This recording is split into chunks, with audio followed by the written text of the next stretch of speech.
दोस्तों, आप सभी को मेरे YouTube चैनल एजुकेशन अमरनाथ में स्वागत है। दोस्तों, इस वीडियो में मैं ऑब्जेक्टिव टाइप के 30 प्रश्न को लिए हैं, जिसमें कि आपको प्रश्न इतिहास, भूगोल, इकोनॉमिक्स और साइंस से हैं। इसमें सभी क्वेश्चन सेलेक्टेड तथा इम्पोर्टेंट है। दोस्तों, आप वीडियो को शुरू से लास्ट तक ज़रूर देखें। आपके एग्ज़ाम तक मैं वीडियो को रेगुलर लेकर आता रहूँगा। तो दोस्तों, आपको सिर्फ मुझे सपोर्ट करने की ज़रूरत है। आप चैनल पर सिर्फ बने रहिए, वीडियो आपको मिलते रहेंगे। तो दोस्तों, आइए आज का प्रैक्टिस सेट देखिए। आज का प्रैक्टिस सेट 89 है। तो दोस्तों, क्वेश्चन को शुरू करते हैं। पहला क्वेश्चन है, कुतुब मीनार का निर्माण किस शासक ने पूरा करवाया था? तो देखिए दोस्तों, आपका सही आंसर है Iltutmish, option number B. Qutub Minar का जो निर्माण करवाया था उस शासक का नाम था आपका इल्तुतमिश। अगला प्रश्न है, गिर वन किसके लिए प्रसिद्ध है? तो दोस्तों देखिए, इस प्रश्न का सही आंसर है ऑप्शन नंबर ए, गिर वन प्रसिद्ध है सी सेंक्चुअरी के लिए। अगला प्रश्न है, ईसाई धर्म में सबसे प्रसिद्ध चर्चों में से एक सेंट पीटर्स बेसिलिका किस शहर में स्थित है? तो देखिए दोस्तों, ईसाई धर्म में सबसे प्रसिद्ध चर्चों में आपका सेंट पीटर्स बेसिलिका ये आपका मैड्रिड शहर में स्थित है।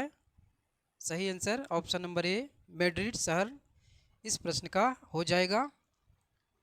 दोस्तों अगला प्रश्न है, संविधान की 8वीं अनुसूची में मूलतः कितनी भाषाएं शामिल है? तो देखिए दोस्तों, इस प्रश्न का सही आंसर है 14, ऑप्शन नंबर ए। संविधान की 8वीं अनुसूची में आपका मूल रूप से 14 भाषाएं शामिल थी। दोस्तों अगला प्रश्न है, किसने पहला यांत्रिक कंप्यूटर बनाया जो भविष्य के कंप्यूटर के लिए प्रतिकृति सिद्ध हुआ? तो देखिए दोस्तों, इस प्रश्न का सही आंसर है Charles Babbage, option number B. पहला यांत्रिक कंप्यूटर बनाया था आपका चार्ल्स बेबेज ने। आपका अगला क्वेश्चन है, विश्व का प्रत्येक पदार्थ अत्यंत सूक्ष्म कणों से मिलकर बना होता है, यह सर्वप्रथम किसने कहा था? तो देखिए दोस्तों, इस प्रश्न का सही आंसर है, यह कहा था कनाद ने। सही आंसर ऑप्शन नंबर बी आपका है। अगला प्रश्न है, किसी राज्य में विधान परिषद की स्थापना और समाप्ति का प्रावधान भारतीय संविधान के किस अनुच्छेद में है? तो देखिए दोस्तों, इस प्रश्न का सही आंसर है आपका ऑप्शन नंबर सी, अनुच्छेद 169। अनुच्छेद 169 में आपका किसी राज्य में विधान परिषद की स्थापना और समाप्ति का प्रावधान है। अगला प्रश्न है, इतिहास के तहत अध्ययन किया जाता है? तो देखिए दोस्तों, इस प्रश्न का सही आंसर है ऑप्शन नंबर डी, इतिहास के तहत आपका अतीत का अध्ययन किया जाता है। अगला क्वेश्चन है, घरेलू विद्युत उपकरणों में प्रयुक्त सुरक्षा फ्यूज तार उस धातु से बनी होती है जिसका कि क्या होता है?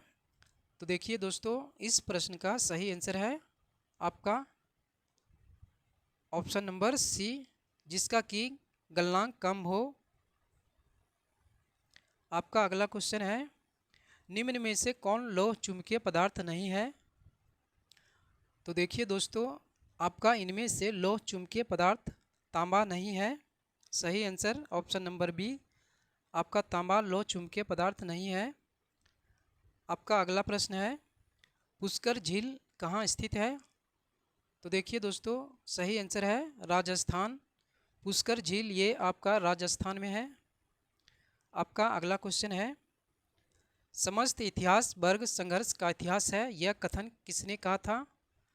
तो देखिए दोस्तों, यह कथन है आपका कार्ल मार्क्स का, यह कहा था कार्ल मार्क्स ने।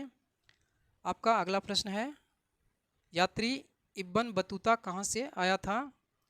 तो दोस्तों, इस प्रश्न का सही जवाब है ऑप्शन नंबर सी, मोरक्को। यात्री इब्न बतूता ये आए थे मोरक्को से। अगला प्रश्न है, इनमें से किसे मानव की आदि जन्मस्थली माना जाता है? तो देखिए दोस्तों, इस प्रश्न का सही आंसर है आपका ऑप्शन नंबर डी, मानव की आदि जन्मस्थली माना जाता है अफ्रीका महाद्वीप को। आपका नेक्स्ट क्वेश्चन है, पुरातत्वविद बेंजामिन फ्रैंकलिन ने मानव को किस रूप में परिभाषित किया था? तो देखिए दोस्तों, इस प्रश्न का सही आंसर है ऑप्शन नंबर बी, औजार बनाने वाली प्राणी के रूप में। पुरातत्वविद बेंजामिन फ्रैंकलिन ने मानव को औजार बनाने वाली प्राणी के रूप में परिभाषित किया था। आपका आंसर हो जाएगा। अगला प्रश्न है, ऑस्ट्रेलोपिथेकस प्राप्त हुआ था? तो देखिए दोस्तों, इस प्रश्न का सही आंसर है ऑप्शन नंबर बी, दक्षिणी गोलार्ध। ऑस्ट्रेलोपिथेकस ये आपका दक्षिणी गोलार्ध में प्राप्त हुआ था। अगला प्रश्न है, आर्यों के आर्कटिक होम सिद्धांत का पक्ष किसने लिया था?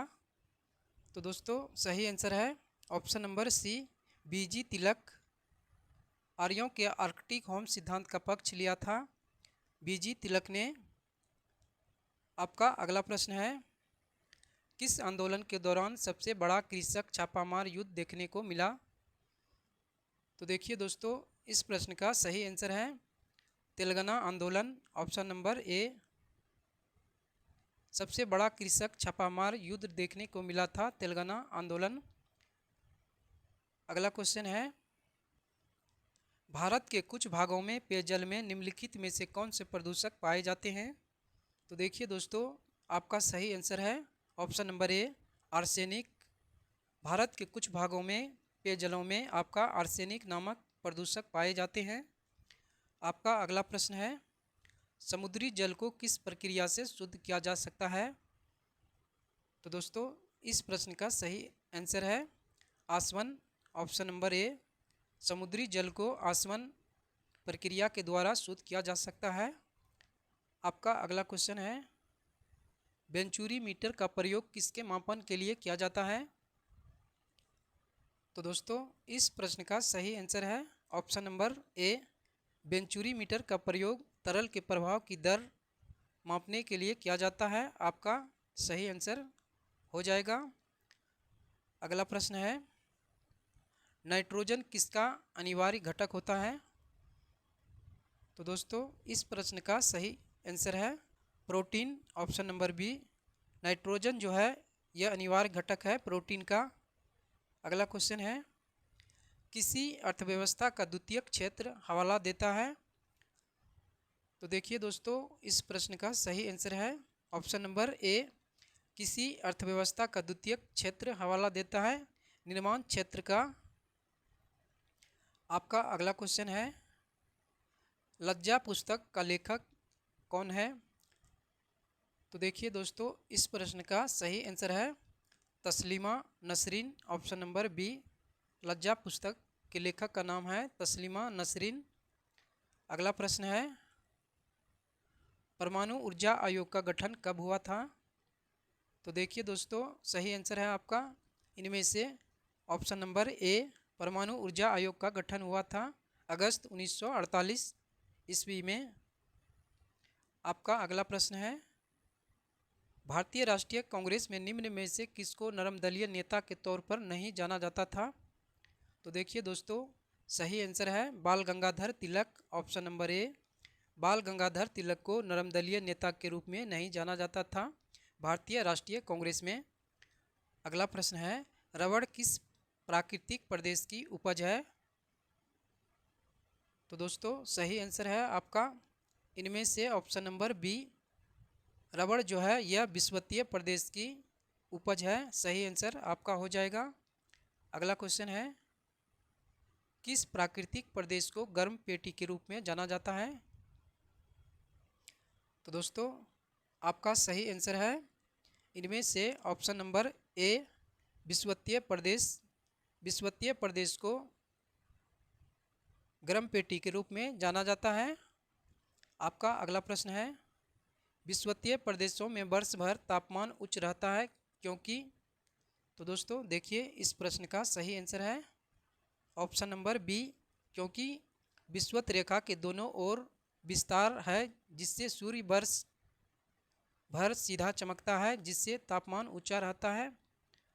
तो दोस्तों इस प्रश्न का सही आंसर ऑप्शन नंबर बी है। आपका अगला क्वेश्चन है, संसार में जस्ता का सबसे बड़ा उत्पादक कौन सा देश है?